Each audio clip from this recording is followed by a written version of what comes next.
বর্তমানে বর্জ্য একটি বড় সমস্যা। প্রতিদিন আমরা নানা জিনিস ব্যবহার করি, ব্যবহারের পর তা আবর্জনায় পরিণত হয়। এই আবর্জনা পথে তাকে যদি সঠিকভাবে পরিচালনা করা না হয় তাহলে পরিবেশ দূষিত হয়, মাটি দূষিত হয়, রাস্তাঘাট নোংরা হয়ে যায়, ড্রেন বন্ধ হয়ে জলাবদ্ধতা তৈরি হয়। প্লাস্টিক মাটি দীর্ঘদিন পড়ে থাকার কারণে মাটির উর্বরতা নষ্ট হয়, মাটি দূষিত হয়। তাই সঠিক বর্জ্য ব্যবস্থাপনা জরুরি। আমাদের এই মডেলটি সেই বার্তাই দেয়।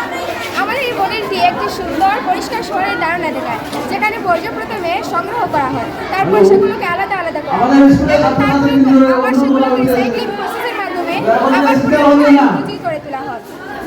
আমাদের এই মডেলের মূল উদ্দেশ্য হচ্ছে সচেতনতা তৈরি করা। আমরা দেখাতে চেয়েছি একটি সমাজ ব্যবস্থা যেখানে প্রত্যেক মানুষ সচেতন হলে একটি সুন্দর পরিষ্কার শহর গড়ে তোলা সম্ভব। পরিষ্কার শহর মানেই সুন্দর ভবিষ্যৎ। পরিবেশ রক্ষা আমাদের দায়িত্ব এবং আমাদের এই মডেলটি সেই দায়িত্বের প্রতীক। আমরা একটি সবুজ পৃথিবী চাই যেখানে দূষণ কম থাকবে, প্রকৃতিও মানুষ একসাথে থাকবে। আমাদের সেই ভাবনাকে এই মডেলটি তুলে দেবে। কি বানিয়েছো মডেলটা একটু দেখিয়ে দাও। প্রথমেই আমি বলবো বর্জ্য কি। বর্জ্য হলো এমন জিনিস যা ব্যবহারের পর আর প্রয়োজন হয় না, অর্থাৎ অপ্রয়োজনীয় জিনিসই হচ্ছে বর্জ্য। বর্জ্য দুই প্রকার, জৈব বর্জ্য এবং অজৈব বর্জ্য। জৈব বর্জ্য হচ্ছে খাবারের উচ্ছিষ্ট পাতা, ফল, এবং অজৈব বর্জ্য হচ্ছে প্লাস্টিক, কাগজ, কাঁচ। এই যে আপনারা দেখতে পাচ্ছেন আমাদের মডেলে একটি আধুনিক শহরের চিত্র দেখানো হচ্ছে, যেখানে municipal corporation, governmental office, apartment complex এগুলো আছে। এগুলো থেকে প্রতিদিন বিভিন্ন ধরনের বর্জ্য উৎপন্ন হয়। এই বর্জ্য প্রথমে ওয়েস্ট সিগ্রেগেশন প্রসেসের মাধ্যমে আলাদা করা হয়। তারপর আপনারা দেখতে পাচ্ছেন আমাদের মডেলে কালার কোডেড বিনস ব্যবহার করেছি। এই বিনস যেমন সবুজ বিনসে জৈব বর্জ্য ফেলা হয়, হলুদ বিনসে কাঁচ ও ধাতু ফেলা হয়, এবং নীল বিনসে কাগজে প্লাস্টিক ফেলা হয়। এই বিনসগুলোতে বায়োডিগ্রেডেবল এবং নন বায়োডিগ্রেডেবল বর্জ্য সংগ্রহ করা হয়। এখানে বায়োডিগ্রেডেবল বলতে যা সহজে পচে মাটির সাথে মিশে যায়, এবং নন বায়োডিগ্রেডেবল বলতে যা সহজে পচে না মাটির সাথে মিশে যায় না, যেমন প্লাস্টিক, কাগজ ও ধাতু। এরপর মিউনিসিপ্যাল ট্রান্সপোর্টেশন সিস্টেম ট্রাক এসে, এই যে দেখতে পাচ্ছেন আপনারা মিউনিসিপ্যাল কর্পোরেশন সিস্টেম, এই ট্রাক এসে প্রথমে এই বর্জ্যগুলোকে সংগ্রহ করে এই রিসাইক্লিং ফ্যাক্টরিতে নিয়ে যায়। এই দেখতে পাচ্ছেন রিসাইক্লিং গার্বেজ ডাম্পিং সেন্টারের মধ্যে নিয়ে যায়। তারপর গার্বেজ ডাম্পিং সেন্টারে নিয়ে যাওয়ার পরে এই বর্জ্যগুলোকে আবার পরীক্ষা করা হয়। প্লাস্টিক আলাদা স্থানে নেওয়া হয়, জৈব বর্জ্য আলাদা স্থানে নেওয়া হয়, কাগজ আলাদা করা হয়। তারপর শুরু হয় প্রক্রিয়াজাতকরণ অর্থাৎ রিসাইক্লিং। এই দেখতে পাচ্ছেন আমাদের মডেলে এক পাশে রিসাইক্লিং ফ্যাক্টরি রয়েছে। এই রিসাইক্লিং ফ্যাক্টরির মাধ্যমেই বর্জ্যগুলোকে আবার পুনর্ব্যবহার করা হয়, যেমন প্লাস্টিক আবার ধুয়ে পরিষ্কার করা হয়, তারপর তা টুকরো করা হয়। এই টুকরো গলিয়ে নতুন পণ্য তৈরি করা হয়। কাগজ ভিজিয়ে নরম করা হয়, আবার নতুন কাগজ তৈরি করা হয়। কাঁচ গলিয়ে বোতল তৈরি করা হয়, এবং ধাতু গলিয়ে বিভিন্ন ধরনের জিনিস তৈরি করা হয়। এই রিসাইক্লিং প্রসেস আমাদের ন্যাচারাল রিসোর্সেস কনজারভেশন এবং এনার্জি এফিসিয়েন্সি নিশ্চিত করে। ধন্যবাদ।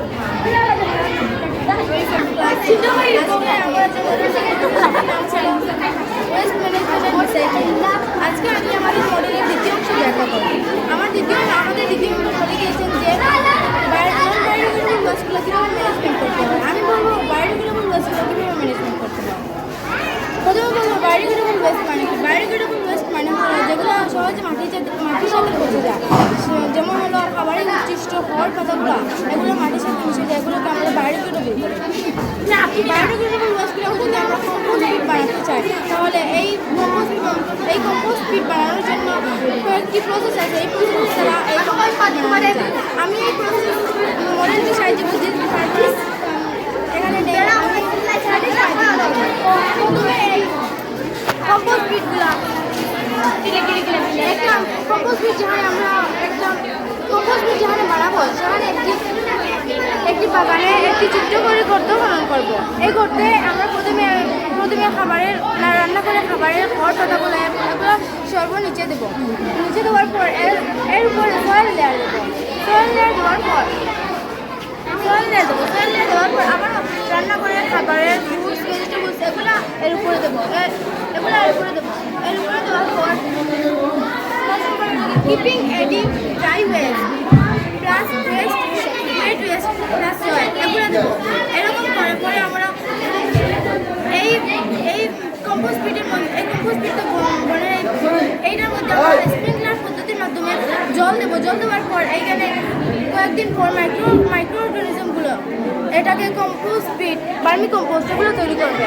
এরপরে আমরা 4 থেকে 8 সপ্তাহ পর এগুলোকে আমরা একটি কৃষিক্ষেত্রে ব্যবহার করবো। যদি আমরা এই কৃষিক্ষেত্রে ব্যবহার করি তাহলে আমাদের ফসল ভালো হবে, মাটির উর্বরতা বাড়বে এবং এতে রাসায়নিক সারের ব্যবহার করবে।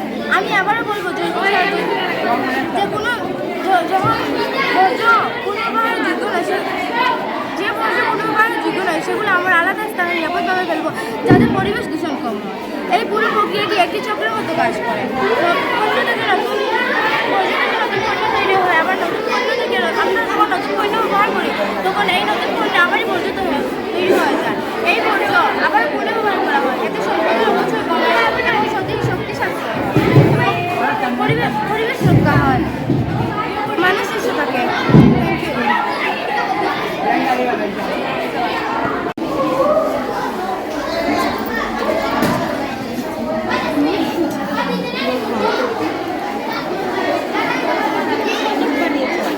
আমাদের এই মডেলটি হলো geometrical part pencil model.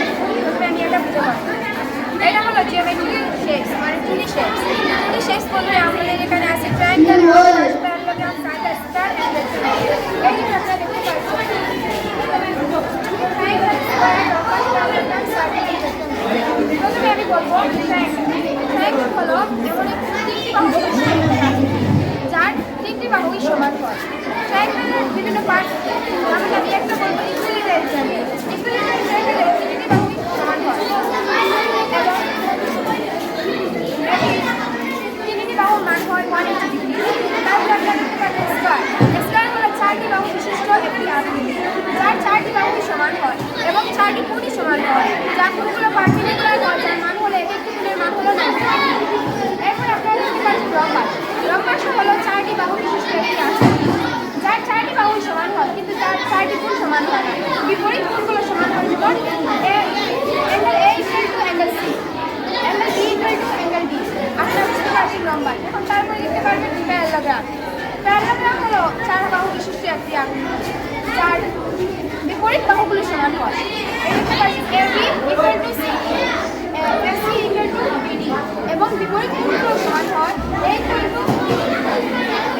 B, B = C। এরপরে আপনারা দেখতে পাচ্ছেন সার্কেল।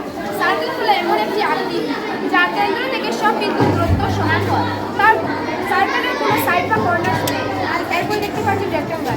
রেক্ট্যাঙ্গল হলো 4টি বাহু বিশিষ্ট একটি আকৃতি যার বিপরীত বাহুগুলো সমান হয় এবং 4 বিপরীত বাহুগুলো সমান হয় যেমন AB = CD এবং AC = BD এবং কোণগুলো 4টি কোণই সমান হয়। 4টি কোণের মাপ হয় পারপেন্ডিকুলার, একটি কোণের মাপ হয় 90 ডিগ্রি।